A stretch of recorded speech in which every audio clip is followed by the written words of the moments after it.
So I want to talk about some of the deals that you're most proud of. You and Norton Rose Fulbright have done some deals recently with 7X Energy, National Grid, and Kansai Aviator Wind.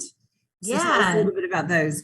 sure. So I've been particularly focused on the M&A side of things lately.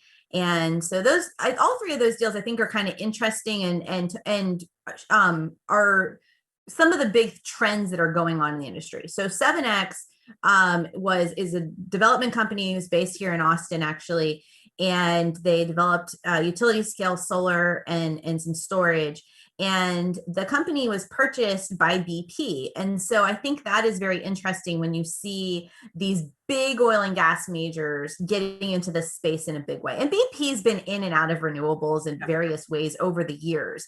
But without a doubt, they're definitely very focused on being in right now. They have their Light Source BP company, which is tied into the deal as well. But these projects, this 9 gigawatt portfolio was purchased by BP itself. And I just think it's really a great example of what we're seeing of all of these people across the energy spectrum, if they aren't already in renewables, trying to figure out how they get into renewables. Mhm. We're also just seeing, because of that, a tremendous amount of M&A, not just buying and selling individual projects, but these large platforms, company-wide sales, big portfolios of projects. So we're seeing a lot of that.